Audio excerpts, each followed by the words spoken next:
Boa noite. Vamos esperar o pessoal começar a chegar. Então, hoje a nossa live é com a nossa fono, Marilene. Ela já está nos aguardando. Eu vou agora mandar o convite para ela, tá? Só um minutinho, pessoal. Já vai compartilhando aí com os amigos, mostrando a nossa live, que hoje vamos tirar muitas dúvidas. Ó.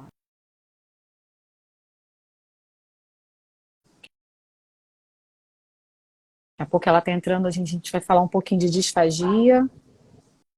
Tá errado aqui, vê aqui pra mim. Boa noite, Boa tudo noite, bem, amiga. Luciana? É, Tudo bem, Mari? Então, vou pedir para você se sim, apresentar para o pessoal. vamos lá. Meu nome é Marilene Camanho, eu sou fonoaudióloga, especializada em disfagia. Faço parte dessa equipe maravilhosa, né, chamada JV Superação.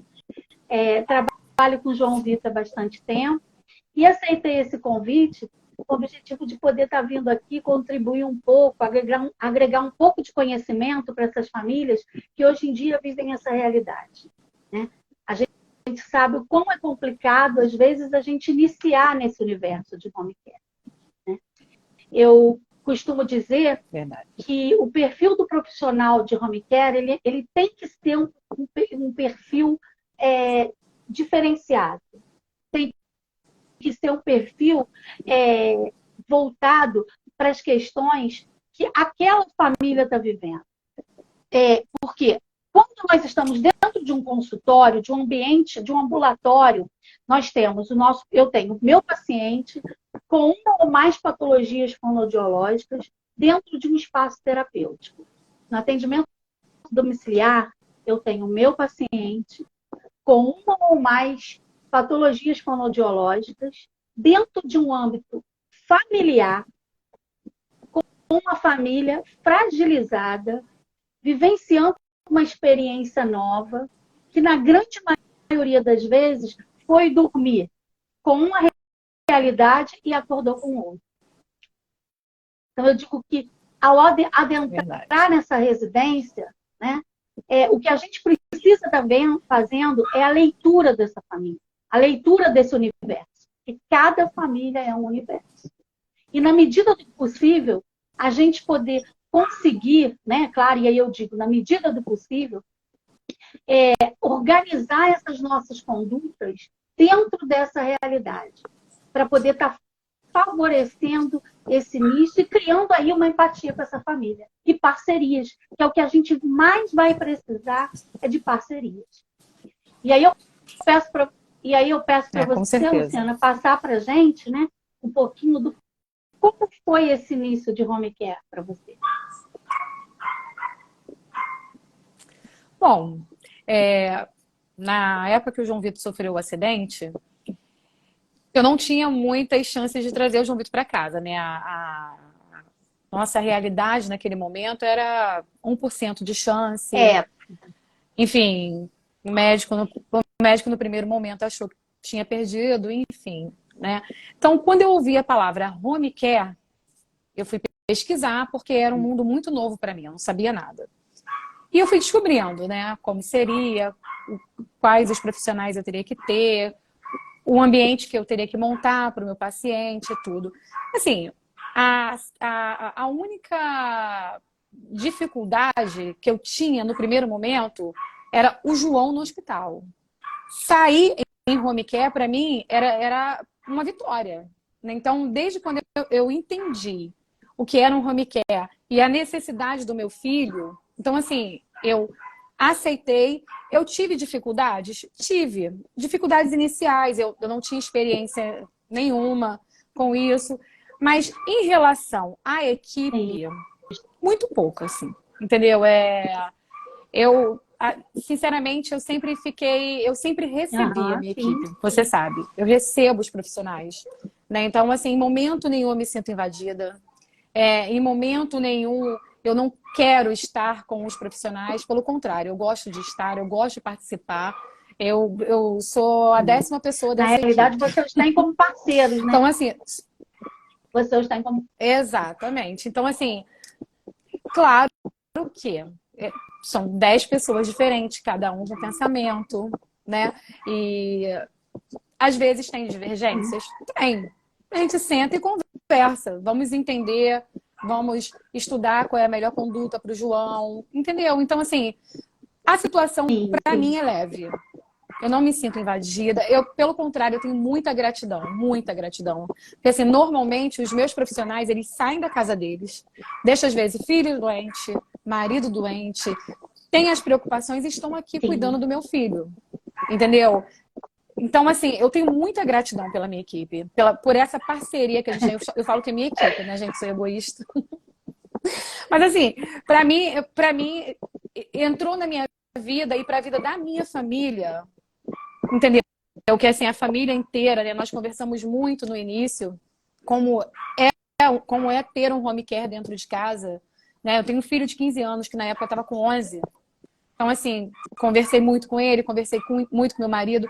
E, assim, fomos decidindo as coisas juntos. O melhor quarto para o João, o melhor ambiente para poder estar recebendo a equipe, entendeu? E a Então, logística para para você mim, a também foi coisa é muito mais leve. fácil por causa do espaço físico que você tem para isso dentro da sua casa, né? E o que, Sim, infelizmente, às vezes, não é a realidade de exatamente. outras famílias, né? Que às vezes é um apartamento de 2 quartos, né? E ela tem que viver essa nova realidade e sem contar da fragilidade emocional, onde toda a história vivida, né? E aí, de repente, ela começa a receber dentro da sua casa pessoas a qual não foi ela que elegeu, porque em momento nenhum é você que escolhe o terapeuta, né? Na maioria das vezes, a empresa manda o terapeuta para você.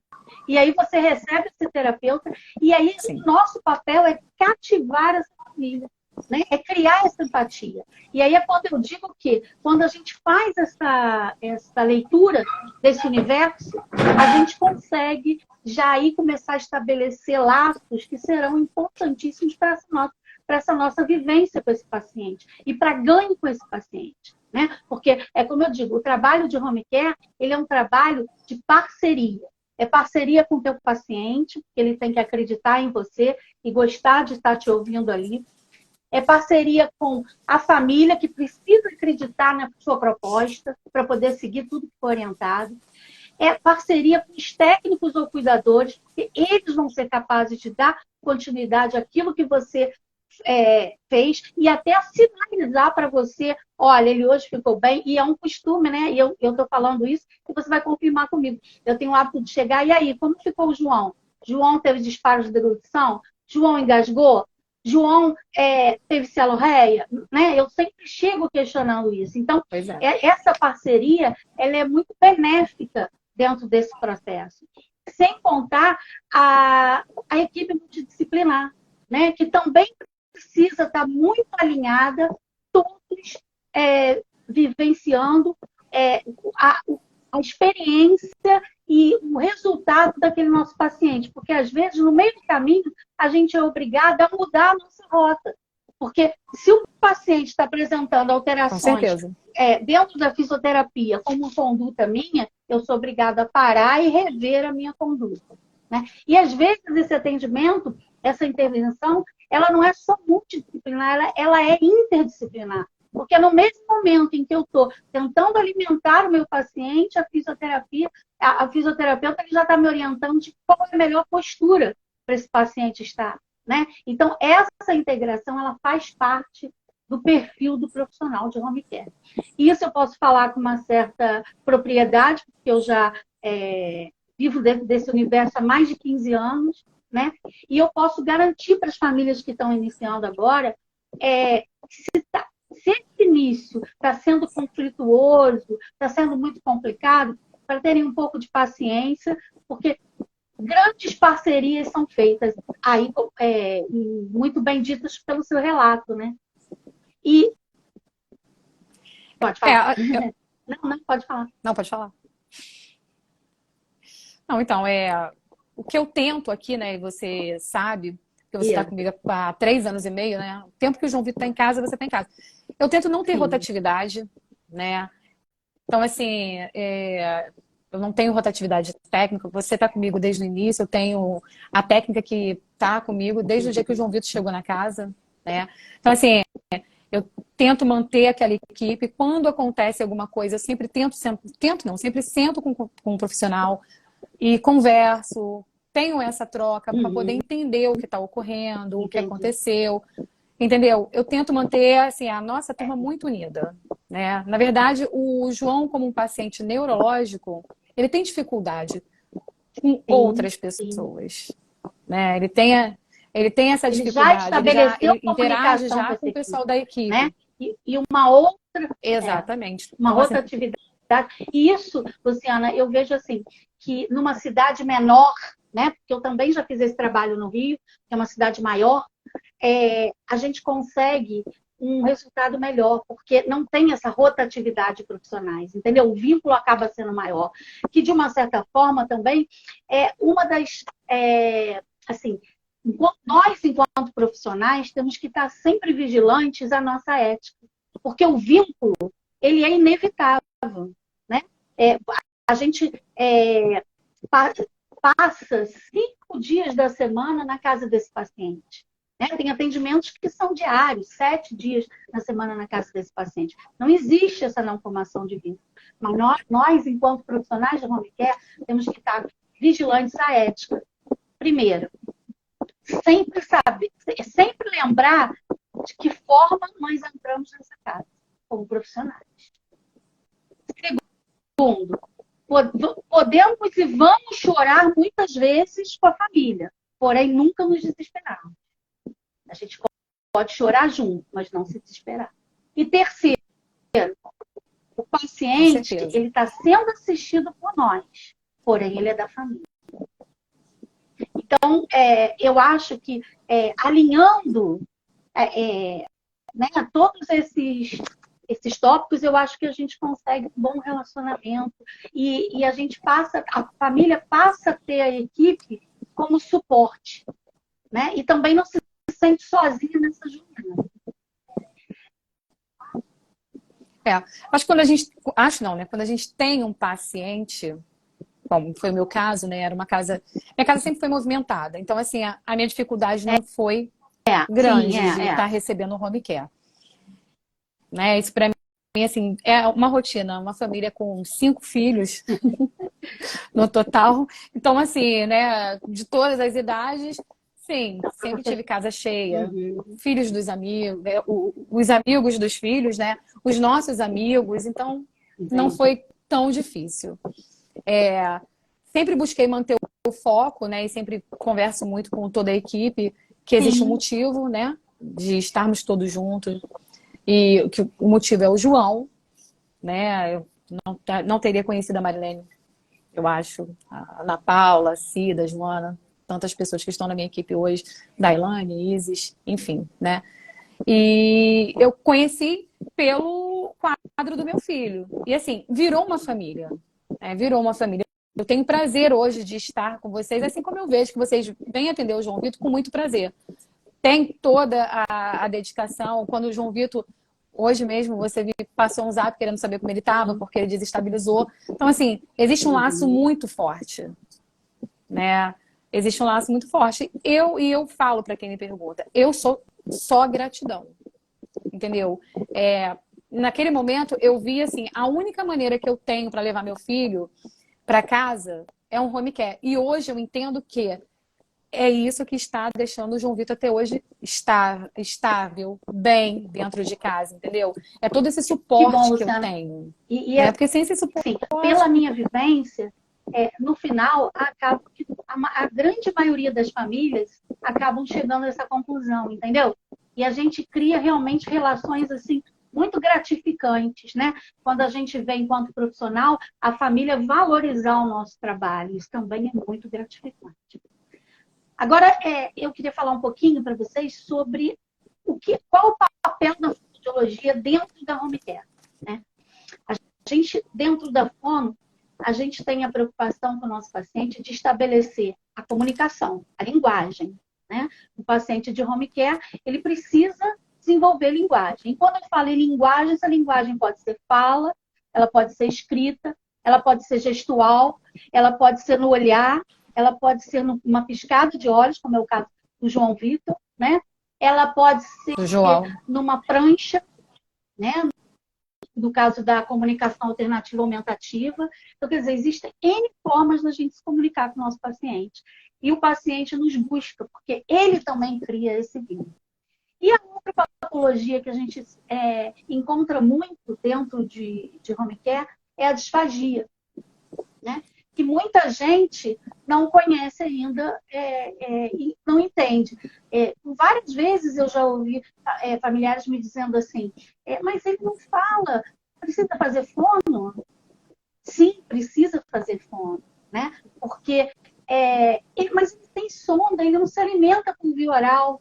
Sim, ele precisa fazer. Por quê? A deglutição, a disfagia, ela é uma dificuldade da deglutição, tá? Que é um transtorno da deglutição que qualquer um pode apresentar por várias causas, por várias etiologias, tá? Que possa levar a prejudicar o meu paciente na parte respiratória, levando às vezes até o paciente a uma internação, pneumonias e às vezes até vital, né? Eu já vivenciei uma experiência muito ruim há anos atrás, onde eu fui a uma casa, orientei, avaliei esse paciente, vi qual era ele se alimentava por via oral, vi qual era a consistência de segurança dele, que era a consistência pastosa. Como eu digo para você, o paciente é acompanhado por mim, mas ele é da família, eu não estou ali o tempo inteiro. E aí, um belo dia, eu estava na Unimed, acompanhando meu marido, que estava internado, e no meio enquanto eu estou aguardando a consulta, esse meu paciente entra cianótico, correndo, e aí a gente não teve muito o que fazer mais. Ele havia engasgado com um pedaço de carne. O filho havia dado churrasco para ele, né? Então, quando eu avalio a deglutição de um paciente, os riscos que essa deglutição possa estar vindo a acontecer com o paciente, eu passo a consistência que é recomendada, né? Porque o que eu busco ali é a segurança. E na disfagia, quando o paciente tem essa dificuldade, apresenta dificuldade, ele pode vir a broncoaspirar e fazer pneumonias de repetição. O João já apresentou, né? Um quadro de pneumonia broncoaspirativa. E não foi nem por alimentação via oral. Mesmo o João tendo dispositivo, né, que é a GTT, a traco, ele teve um refluxo, e no refluxo veio até a boca e ele acabou broncoaspirando. Às vezes até com a própria saliva, né? Que a gente imagina assim, o paciente só engole água ou a comida. Não, a gente deglute várias vezes por dia a saliva. E se essa saliva não for bem organizada e bem ejetada, esse paciente pode apresentar um risco iminente de broncoaspiração ou até de asfixia, que a gente pode engasgar tanto com líquido quanto com a comida. Então, dentro da disfagia, a gente tem o controle dessa cialorreia, dessa demanda, né? E a organização e a ejeção dessa saliva. Para quê? Para que nós mantenhamos sempre esse paciente dentro do equilíbrio. Pode falar. Não, eu ia falar para você que eu recebi algumas perguntas, mas eu vou deixar você, quando você terminar de passar, né, essas questões do tema. Tá, então vou fazer uma pergunta e, me mandaram a seguinte pergunta. Gostaria de saber se mesmo meu filho não podendo ingerir nenhum volume por via oral, pois revelou microaspirações no videodeglutograma, é possível que ele sinta algum sabor? Sim, é possível. E antes de responder essa pergunta, eu vou até explicar um pouco dessa questão da avaliação que é feita, né, no paciente. Nós temos a avaliação da deglutição através de exame, que é o videodeglutograma. E nós temos a avaliação clínica. Quando eu chego à casa do paciente, eu avalio se ele está tendo condições de ingerir líquido ou se ele está broncoaspirando a saliva. A gente pode fazer testes com Fluitest, que é um líquidozinho azul, tá? Onde eu coloco num líquido, espesso, uso um espessantezinho, engrosso um pouco. Esse espessante serve para engrossar um pouco essa água. O paciente ingere. E se sair pela tráqueo o líquido azulado, significa que esse líquido foi para o lugar errado. E ali ele já está me dando um indicativo. Só que, às vezes, o paciente não apresenta nenhuma alteração clínica e ele pode estar fazendo uma expiração silenciosa da saliva. Essa saliva pode estar indo para o pulmão sem que o paciente apresente tosse, engasgo, porque são todos indicativos de risco de broncoaspiração. Então, o paciente ele pode estar apresentando isso sem que ele esteja, sem que eu consiga visualizar isso. Eu só vou conseguir o vídeo deglutograma. Então, nesse caso da pergunta, o paciente fez o vídeo deglutograma, visualizou que ele está indo para o local errado, está indo para o pulmão que ele está ingerindo. Sim. Só que ele não só pode sentir sabor, como ele necessita sentir sabor. Porque a estimulação sensorial, principalmente se for um paciente neurológico, a estimulação sensorial ela é fundamental para o cérebro. Nós precisamos trabalhar todos os sentidos. O tato, o olfato, a gustação, o sabor. E o paciente ele pode experimentar sem volume. Ele não precisa engolir. Ele precisa sentir o sabor e esse sabor vai até o cérebro e serve de estímulo. E tanto é que a gente visualiza isso quando o paciente, mesmo sem engolir, ele sente um sabor amargo e ele faz uma careta. Né? Ou seja, a mensagem chegou até o cérebro. E essa mensagem, ela necessita ir até o cérebro. Então, o paciente, vou beber só um pouquinho de água. Isso acontece com o João, né? Quando a gente faz o sabor, eu falo assim, ó, João, e ele não gosta faz disso. Uma careta, né? Porque além do sabor para estimular, ele também traz as memórias, né? Então, assim, trabalha essa parte de memória. É uma das coisas que a gente trabalha com o João, são as memórias, né? E a gente, às vezes, coloca, eu falo, ó, ele não suporta limão. Aí a gente faz alguma coisa. E aí a gente está falando de João, mas tem também a questão das crianças, né? A maioria das crianças que ficam hospitalizadas nos primeiros meses de vida, essas crianças têm um déficit sensorial muito grande. Porque na maioria das vezes elas estão deitadas, não conseguem pegar nada, o tato está prejudicado, o olfato está prejudicado, e aí existe essa necessidade dessa estimulação. A gente faz muito isso, né? No caso aí do João, junto com a terapia ocupacional, né? Onde eu oferto cheiro, ela oferta o tato, a gente trabalha com fruta, ele segura, ele sente na mão, a gente às vezes chega a passar no pé, né? E ele tem uma reação muito, muito boa, né? Ele chega a puxar a perna quando ele não gosta, e aí depois ele sente o sabor. Olha quantos sentidos foram trabalhados com uma única atividade. Então, para essa pergunta, além dele ter que fazer, né, de poder fazer, ele necessita muito. É verdade. Bom, é um trabalho que a gente faz aqui normalmente às sextas-feiras, né? E usamos também uma cartolinazinha onde tem o desenho, a gente mostra a fruta para ele. É um trabalho muito interessante, gente. Eu sempre coloco vídeo. É o dia que eu mais posto vídeo, é o dia desse trabalho. Então vamos para a segunda pergunta, que é uma pergunta muito, muito interessante, assim, né? Existem medicações para a diminuição dessa saliva excessiva? Paciente que tem muita saliva, existe medicação para essa saliva? Para diminuir, né? Um pouco. São as chamadas medicações. Isso. São as chamadas medicações xerostônicas, né? O que acontece, Luciana? A cialorreia, ela é a saliva numa produção excessiva, tá? O paciente neurológico, mas outras patologias também produzem esse excesso de salivação.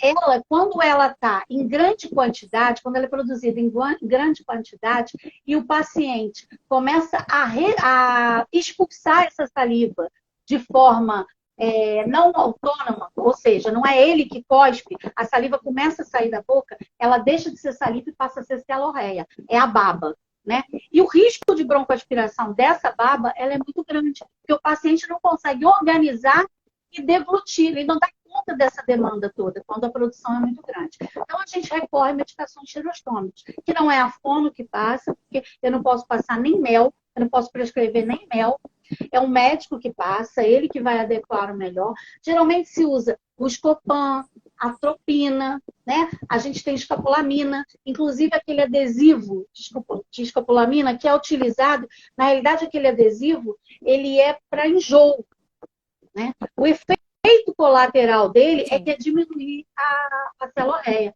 E eu tenho visto em alguns pacientes o uso inadequado, porque o que acontece? Como ele é para enjoo, ele é utilizado para viagens de avião, de navio, e é usado esporadicamente. Na bula, orienta-se a usar numa só das glândulas salivares, um lado só da glândula salivar. E aí o que acontece? Você coloca de um lado só, como nós temos duas glândulas, a outra glândula começa a perceber que uma não está funcionando direito. Então a outra acaba produzindo mais saliva para poder superar aquela que não está conseguindo produzir. Então, o ideal é que a dosagem orientada pela médica seja dividida e colocada atrás das glândulas salivares, para poder diminuir essa saliva. Então, existe também, que até o João está fazendo uso, que é o uso da toxina, né? Botulínica, que também diminui bastante a celorreia. Então, a gente tem sim essas medidas aí, mas eu reforço que o paciente, quem passa, quem prescreve é o médico. O que a gente pode fazer enquanto profissional é perguntar, induzir a esse médico, questionar se esse paciente pode fazer uso. Em relação a esse adesivo, o João Vitor ele faz uso, né? Ele faz uso da toxina, ele faz uso do adesivo.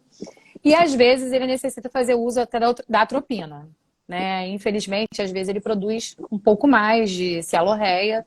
Então, assim, a gente acaba usando todas essas medidas. E esse adesivo, assim que eu comecei a busca, né, para poder diminuir esse excesso de cialorreia no João, eu só encontrei esse adesivo importado. E o importado é uma burocracia danada para você conseguir. Ele é caro, ele não é reconhecido no Brasil pela Anvisa, se eu não me engano, eu não sei como é que está isso Permanece. hoje. Então, assim, é muito difícil você conseguir Permanece, né? É muito difícil você conseguir pelo home care. E, assim, o valor é inviável. Então, quando o João Vitor ele começou a usar, na verdade, o Home Care até, né, descobriu uma empresa em São Paulo que manipula medicações. E o João Vitor usa, então, o adesivo, que é manipulado no Brasil, né, em São Paulo, né, é mais fácil de conseguir pelo Home Care. E o grande interessante que eu achei disso, né, apesar de eu ter gostado muito do importado, é que foi manipulado na dosagem para ele. Porque assim, pode cortar e colocar dos dois lados. Sim, mas a dosagem vai ficar correta? Eu falo por quê? Quando eu liguei para o laboratório, assim que eu recebi o adesivo, eu liguei para o laboratório, porque eu fiquei com dúvidas. Eu sou cheia de dúvidas, né, gente? Sempre. Então, eu fiquei com dúvidas. Me entregaram o adesivo, aí eu fiquei, será que eu posso? Será que é para cortar? Será que é para colocar inteiro? Será que é para colocar de um lado só? Então eu liguei para esse laboratório, consegui falar com uma farmacêutica e ela me explicou, não, você vai usar da forma assim, assim, e assim, você não deve cortar, tá? Não pode ser cortado. Pelo menos o nacional, ele não pode ser cortado. Então, quando o médico solicita, quando o home care solicita... É feito em par, né? Gente, tá dando para ouvir direito? Tá dando para ouvir direitinho? Eu tô escutando um barulhinho. Vocês estão conseguindo ouvir bem? Então, assim, é manipulado para João, entendeu? Para o paciente. Então, é uma dica que eu deixo, assim. O importado é muito bom? Eu cheguei a usar. Só que, infelizmente, o valor é inviável. Tem toda essa burocracia. Então, eu acho que vale a pena, sim, tentar o nacional. O João Vitor tem um bom efeito, entendeu? Então, você quer falar mais alguma coisa desse tema? Eu posso passar para a próxima pergunta.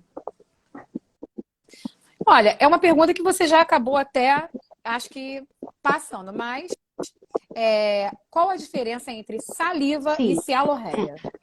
A cialorreia, ela é a produção excessiva, né, como eu disse, de saliva, que é desprezada de forma não autônoma, ou seja, o paciente não percebe e a saliva é a chamada baba, né? É quando a saliva começa a sair da boca. Então, geralmente ela é de fundo neurológico, entendeu? Entendi. Eu até, o João Vitor, quando ele veio para casa, gente, eu uso o João Vitor como experiência, porque é a experiência que eu tenho. Mas o João Vitor, quando ele veio para casa, ele não tinha tanta cialorreia, né? No início dele, até um ano em casa, ele não tinha esse excesso. A gente nem fazia muito controle. Então, ele teve uma hidrocefalia, que eles chamam de hidrocefalia tardia. Depois que ele saiu do hospital, um ano depois, ele teve a hidrocefalia. E com a hidrocefalia veio as convulsões e, com isso, várias medicações entraram. Então, assim, depois que ele teve a hidrocefalia, o aumento de medicações automaticamente também começou o excesso de cialorreia. Então, assim, ficou linkado, né? Ficou uma coisa, acabou puxando a outra, enfim. Mas, por isso que hoje a gente faz todo esse controle, né? Em relação à medicação, a gente usa, não deixa. Porque ele é um paciente que, além do impacto, né, na cabeça, que foi bem grave. Exatamente. Então, assim, a gente tem que estar sempre muito atento a essas coisas, porque, infelizmente, assim, a pneumonia é uma realidade na nossa vida. Né? Assim, é uma coisa que acaba acontecendo com ele com um pouco mais de frequência. Enfim, vamos lá. Vamos para a próxima pergunta. Meu marido é acamado por um AVC, né? Ele teve AVC. E de um tempo para cá, passou a ranger os dentes durante a noite. É normal? É o bruxismo, né? O bruxismo, ele é o sintoma de que existe uma disfunção temporomandibular. Esse bruxismo, ele pode acontecer por uma ansiedade, um quadro de ansiedade, e em sequelas neurológicas, entendeu? Então, existe medicação, tá, para relaxar essa musculatura, porque é tensão da musculatura. Existem manobras que o profissional pode estar fazendo para poder estar ajudando, entendeu? Normal não é. Ele pode ser a sequela de algum problema, entendeu? Ou de etiologias diferenciadas, ou uma questão emocional ou neurológica. E uma das coisas do bruxismo, né? Até o João Vitor, ele tem bastante bruxismo, né? Eu sempre trato, eu faço a toxina botulínica nele de rotina e tudo, assim. A cada 4 meses a gente realiza esse tratamento nele. Só que assim, gente, se o paciente não se comunica, que é o caso do meu, que ele não fala, é uma coisa que eu vou deixar claro para vocês. O bruxismo, além daquele barulho enjoado, cara, ele causa dores. Dores de ouvido. Tem relatos de dor de cabeça. Então, assim, não é só aquele barulhinho, sabe, que é irritante. Não, tem todo o incômodo. Exatamente.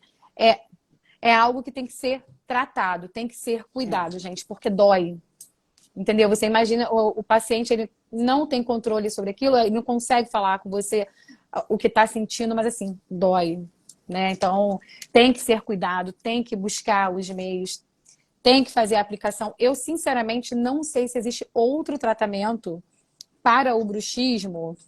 Então, aqui, ó. Meu marido faz placa de bruxismo.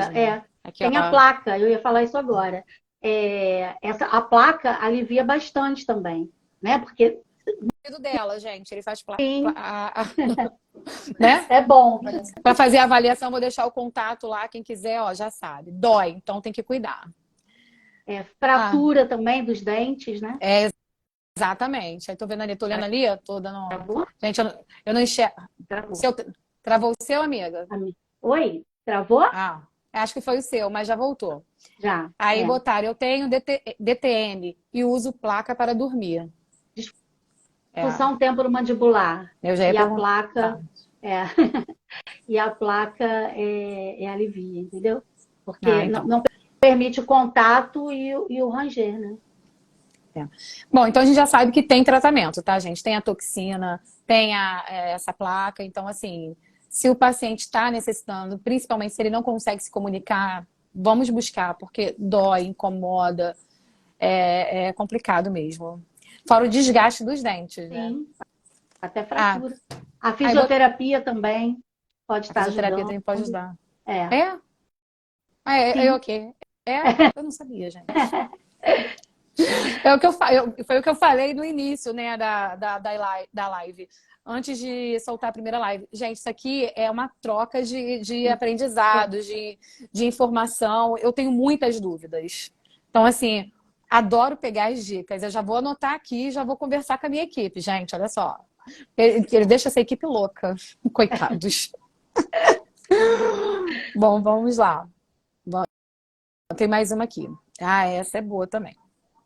O que devo fazer se o paciente engasgar? Sim, vamos lá. Existe o paciente, ele tem, todos nós temos um reflexo de proteção quando broncoaspirante, porque qualquer um pode engasgar, tá? O que é um engasgo? É quando existe uma incoordenação, tá? No inspirar e deglutir. Porque quando eu estou engolindo, eu não posso estar respirando. Quando acontece, por algum motivo, essa incoordenação, vai para o risco que eu tenho de ir para o pulmão é muito grande. Né? Então, esse alimento líquido, ele bate na parede do laringe e vários pacientes que têm um reflexo de tosse, tá? Eles começam a tossir e expulsar. Quando o paciente engasga e começa a tossir, chegando a ficar com aquele rubor vermelhinho, o que a gente tem a fazer é aguardar e deixar o paciente, porque ele mesmo está conseguindo resolver o engasgo dele. Agora, quando esse paciente chega a ficar sem ar, quando esse paciente tosse seco, ele não tem som na tosse, é a hora que a gente precisa fazer a chamada manobra de Heinz, que todo mundo conhece. Aquela manobra onde eu fecho o punho, cerro o punho, né, da minha mão dominante, tá? Fecho, pego apoio ele na região do tórax, na região do abdominal, entre o umbigo e o tórax, vou com a minha mão não dominante em cima da mão dominante, traciono, jogo toda uma pressão e por 5 vezes, forçando a barriga e puxando para cima. Aí eu vou estar conseguindo desengasgar esse meu paciente. Repito essa mesma sequência de 5 vezes até eu conseguir desengasgar. Caso não consiga, eu deito, se esse paciente vier a desfalecer, eu deito esse paciente e inicio a massagem cardíaca já pedindo um socorro. Mas se for um engasgo simples, com tosse, com reflexo de tosse, eu deixo o paciente desengasgar sozinho.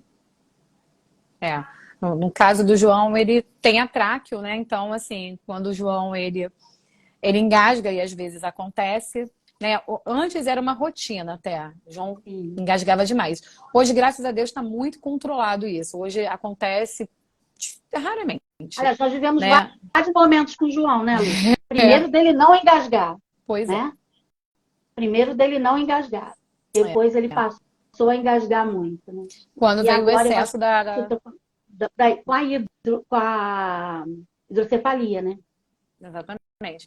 Hoje ele já tá bem assim, bem tranquilo, graças a Deus, mas às vezes acontece, às vezes ele mesmo se enrola ali com a saliva, se desorganiza. No caso dele, como ele usa traqueostomia, a gente aspira tráqueo, aspira a boca, né? Na sequência certinha, né, gente? Tráqueo e boca. Aqui o lema é tráqueo, troca, boca, né? Porque eu tenho pânico. Mas, numa emergência, não, vamos Sim. lá. A tráqueo e a boca. A ordem tem que ser essa, né? Uma Sim. coisa que, para não ficar dúvida. Mas, enfim, vamos lá. Vamos lá, Mari, o que a gente pode falar mais? Assim, as perguntas que eu tinha aqui, já, graças a Deus, a gente conseguiu passar por elas. Tem mais alguma coisa de dica que você possa deixar? Eu sei que tem muito conteúdo aí. Tem, você sabe, né? Deixa eu só dar uma olhadinha. Já falamos sobre o bruxismo, né? Uhum. Bom, Deglutição. quando que eu devo suspeitar, né, que o meu familiar ou meu paciente esteja precisando de uma avaliação com a fono, né? Desfaz, porque a idade também tende a aparecer mais episódios de tosse, de engasgo. Toda vez que a tosse ou o espirro for precedido da alimentação, ou seja, meu paciente está se alimentando e ele começa a tossir, o alerta já está ligado. Esse paciente pode estar fazendo microaspirações. Tá? Então, tanto o idoso quanto a criança, às vezes na criança é até por uma questão respiratória. Pacientes com problemas respiratórios, com o respirador bucal, né, um paciente que tenha rinite alérgica constantemente, que tenha adenoide, esse paciente ele não vai conseguir respirar pelo nariz, então ele vai viver sempre com a boca aberta. E aí, no momento em que ele for se alimentar, ele for ingerir alguma coisa, se ele puxar, fizer o impulso do ar, é o momento em que ele vai engasgar. Então, se percebe muita tosse ou engasgos precedidos da alimentação ou da oferta de alguma coisa por via oral, é o momento de procurar o tratamento com a fono, uma avaliação com a fono.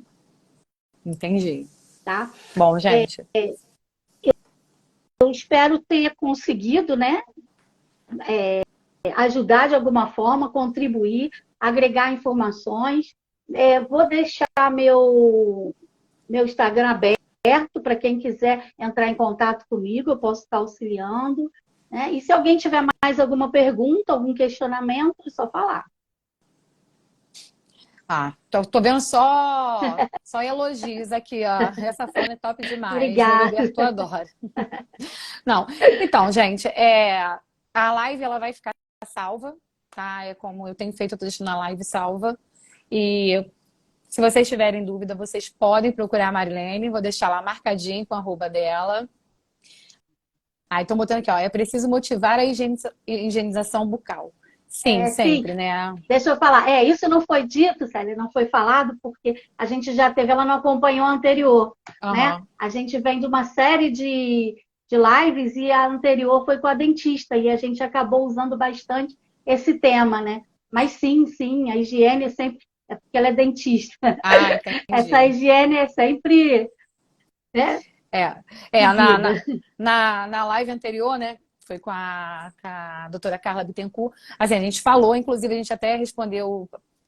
Tivemos muita pergunta nessa live e ela até fez a orientação, né? Que mesmo o paciente que não se alimenta via oral, que o correto é ter a escovação pelo menos 3 vezes ao dia, entendeu? Que evita bastante problema. Ela deixou essa dica e tudo pra gente. É verdade. Bom, eu acho que a gente conseguiu passar, né, todo o conteúdo assim, as dicas, as perguntas, os questionamentos que eu recebi durante a semana. Eu acho que a gente já consegui passar tudo para você. Eu acho que a live foi muito proveitosa, Que bom, deu para poder que bom, esclarecer, que bom. né? Então, se você quiser deixar mais alguma coisa, fica à vontade. Mas quem quiser tirar foto e depois nos marcar, nós vamos compartilhar. Sim. Né, Mari? Ah, a gente pode. Cadê Dailane? Dailane saiu agora. Faz uma foto nossa com a canequinha assim, ó. Bota a sua canequinha, Mari. É. Vai ficar uma de cada lado. Gostei. É. Deixa só. Tira foto, gente. Tira foto. Nos marca, tá? Ó. Então, acho que. Deixa eu botar aqui. Então, Então, agora eu quero fazer um agradecimento à Marilene e toda a minha equipe, todos que estão participando, né? Estão trazendo Foi um prazer. muitas informações, assim, eu tenho recebido muito feedback. Eu fiquei, antes de iniciar, né, as lives, eu tentava responder as perguntas, só que assim, eu respondo como mãe, né? Mas assim, eu fiquei pensando, o que que eu posso fazer para ajudar? E aí surgiu a ideia de convidar, né, pessoas que podem dar um suporte maior do que eu. E vamos ter lives com mães também, vamos ter essa troca. No início está sendo com a equipe, né? E eu sou só gratidão à minha equipe, como eu falei no início. Eu sou apaixonada por todos eles, né? Hoje eu tenho profissionais que não estão mais no nosso quadro, mas que assim, a gratidão continua. Eu cheguei aqui, estou aqui, pretendo caminhar cada vez mais com o João, trazendo qualidade de vida, porque eu tenho um suporte muito grande de vocês, né? Então, as minhas técnicas, que são maravilhosas, que têm um amor incondicional pelo João, a minha fono, TO, as minhas fisioterapeutas. Então, só a gratidão, né? A doutora Cristiane, que ficou com a gente durante 2 anos, e assim, que eu morro de saudade. Enfim, e eu vou aproveitar e já vou falar, deixar aqui, né, para vocês a nossa próxima live na semana que vem. Não tem um dia definido, que isso também é uma coisa que eu falei com vocês no início, porque é de acordo com cada profissional. Cada profissional tem uma agenda, tem uns horários diferentes. Então eu deixo à vontade para eles encaixarem a live no melhor dia, né? Então na semana que vem vamos ter uma live com vida. Meu tá. Tá Não, tá travando, não. né? Foi o meu que deu um probleminha aqui. Ah, é? Semana que vem teremos uma live com a doutora Aparecida, e que é fisioterapeuta, é uma das fisioterapeutas, né? Eu tenho 4 fisioterapeutas na casa, gente. Então, assim, eu tô tentando pelo menos 3, porque um eu já sei que vai ser muito difícil. Mas pelo menos a Aparecida já vai fazer uma, a Ana Paula também vai fazer, e agora eu tô tentando com a Joana. Então, assim, porque tem muitas informações também da fisioterapia que eu acho muito Sim. interessante. Então, assim, a próxima semana vai ser com a fisioterapeuta, tá? Aparecida. Eu Excelente vou profissional também. apaixonada. Então, eu Luciana, sou apaixonada pela minha equipe. olha só, eu é que agradeço, né? Até em nome da equipe, pela confiança que você tem, né? De entregar o seu bem maior e confiar É, no nosso trabalho, né? meu coração fora do peito, né? Eu olho toda hora pra lá porque eu fico namorando ele, gente. Ele tá sentadinho ali, entendeu? Que na hora ele tem o horário da família, que é de 6 às Aham. 8. Mas a live começa às 8. Então, o que que eu faço? Eu trago ele pra sala às 7 horas pra ele ficar de 7 às 9. Porque aí eu fico E namorando aí, ele daqui e ele e já ele fica ali, ó, está te esperando. É. só Então, eu é que esperando. agradeço pela oportunidade, né, de estar podendo dividir e me coloco à disposição para quem precisar estar entrando em contato comigo para eu poder ajudar naquilo que foi possível. Tá bom? Ó, um beijo, Beijo. querida. E Obrigada. até Tchau. amanhã. Até Até amanhã. amanhã.